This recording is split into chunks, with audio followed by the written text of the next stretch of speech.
नमस्ते प्यारे बच्चों। आज हम आपकी तीसरी कक्षा में परिवेश अध्ययन में पाठ नंबर 8 उपजे सोना खेतों में को अच्छी तरह से समझेंगे। इससे पहले आपने 7 पाठ अच्छी तरह से समझ लिए हैं, तो आज हमारा पाठ नंबर 8 है उपजे सोना खेतों में।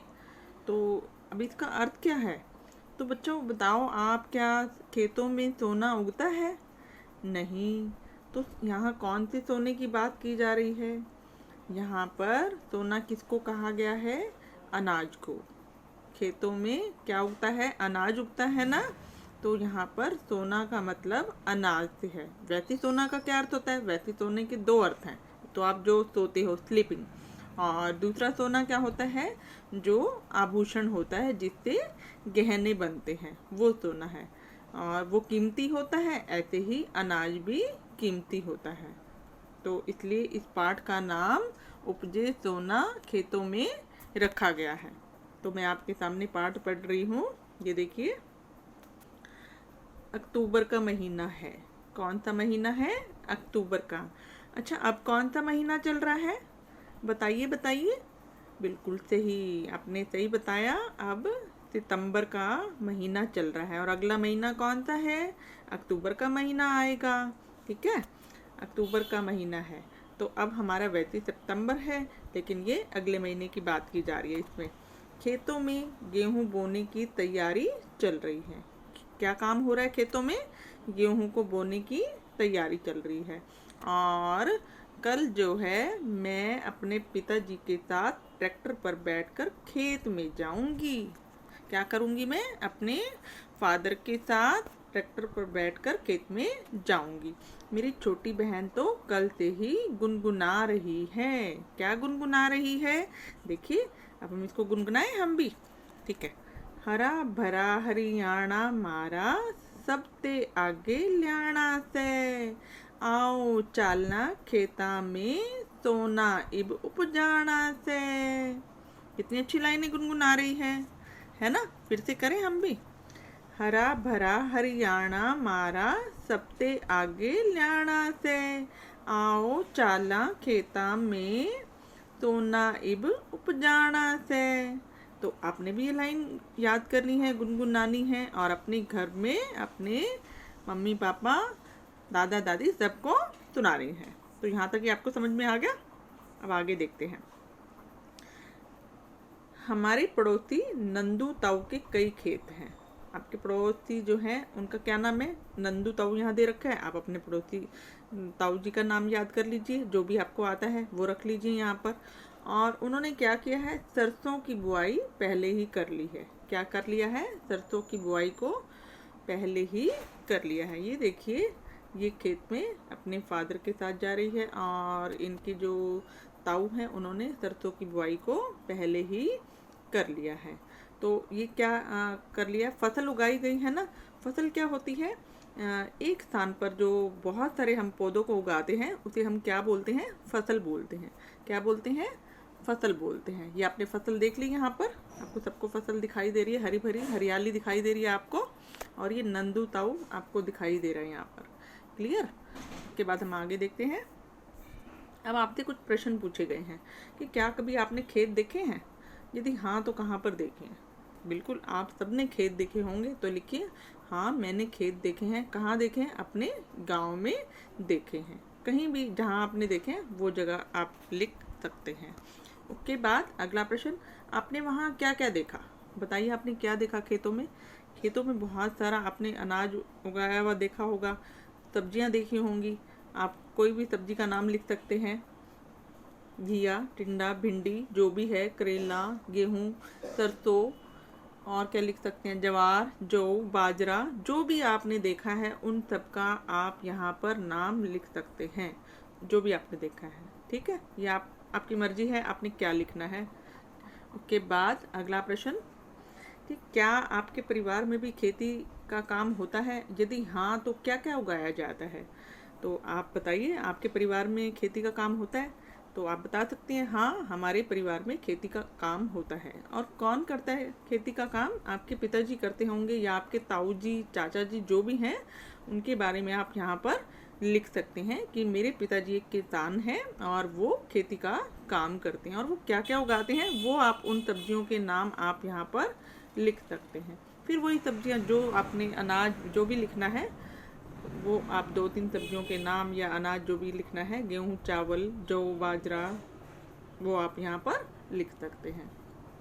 उसके बाद आगे देखिए, नीचे कुछ फसलों के नाम दिए गए हैं, उनके बोने का समय पता करके बताना है। यहाँ मैंने लिखा हुआ है, ये आपको फसल दिखाई दे रही है, ये कौन सी फसल है, इसका क्या नाम है, कपास। कपास किसको बोलते हैं, रुई। रुई आप सबके घर में होगी, आप सबके पास थोड़ी बहुत रुई जरूर होगी।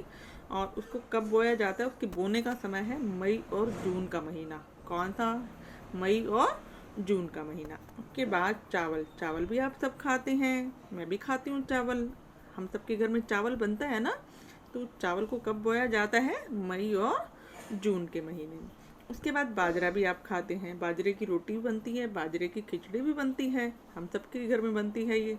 तो ये भी मई और जून के महीने में बोई जाती हैं। तो ये आपको समझ में आ गई कौन कौन सी फसलें हैं। फिर से देखिए, कपास, चावल, बाजरा, और इसके बोने का क्या समय है, मई और जून के महीने में ये बोई जाती हैं। इसके बाद आगे देखिए, यहाँ तक आपको अच्छी तरह से समझ में आ गया होगा।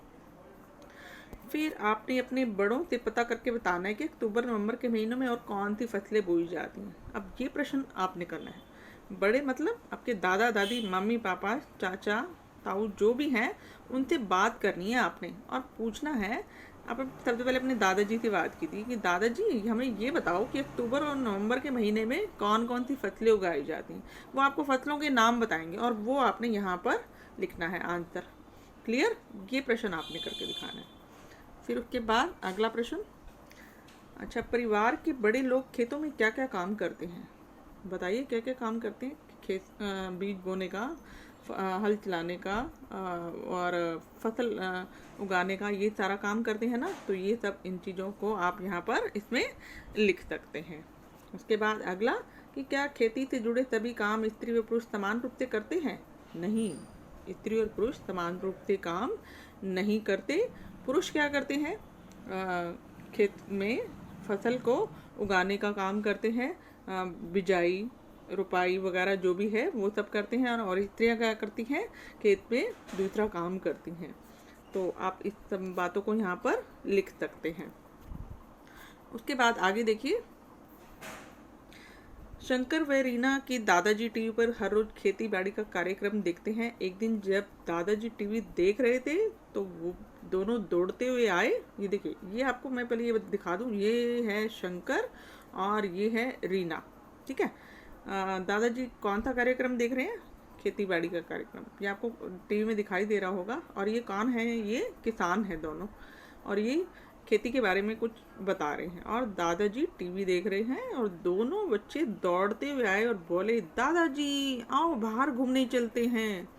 तो उसके बाद दादाजी क्या कहते हैं, दादाजी बोलते हैं, अरे बच्चों थोड़ी देर तो रुको, मैं टीवी पर खेती से जुड़े हुए काम की बातें सुन रहा हूँ और तुम भी ऐसे करो, मेरे साथ बैठ जाओ।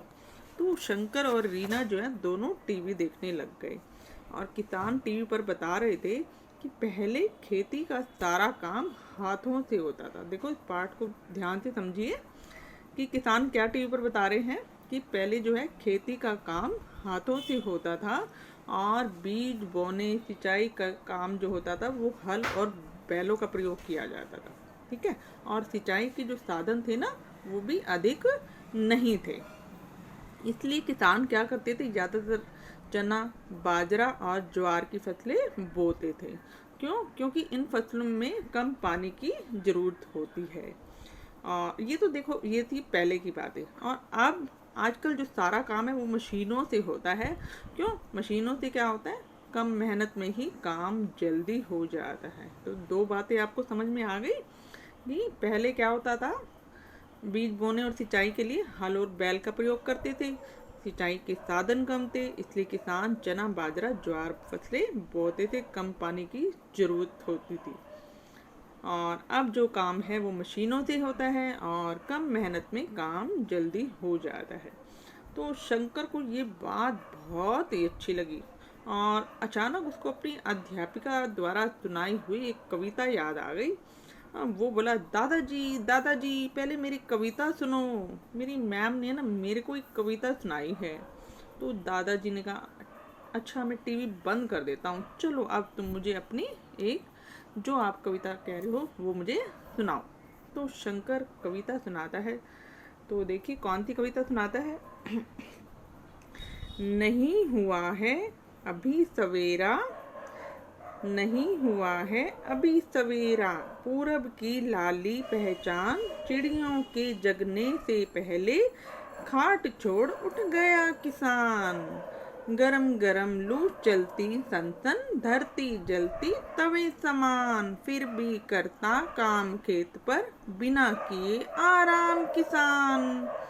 है किसान को चैन कहाँ, करता रहता हरदम काम, सोचा नहीं कभी भी उसने घर पर रह करना आराम। तो देखिए कितनी अच्छी कविता सुनाई है शंकर ने। तो और दादाजी भी ये कविता को सुनकर बहुत खुश हुए। तो बोले, अरे वाह मेरे शंकर, आपने तो बहुत ही अच्छी कविता सुनाई। तो बच्चों आपने भी ये कविता सुनी है ना। तो आपने भी क्या करना है, इस कविता को अच्छी तरह से याद करके अपने घर में सबको सुनाना है। दादा को, दादी को, मम्मी पापा जो भी आपके घर में है, इस कविता को याद करके उनको सुनाइए। और सबसे बड़ी बात, मुझे भी आपने सुनानी है।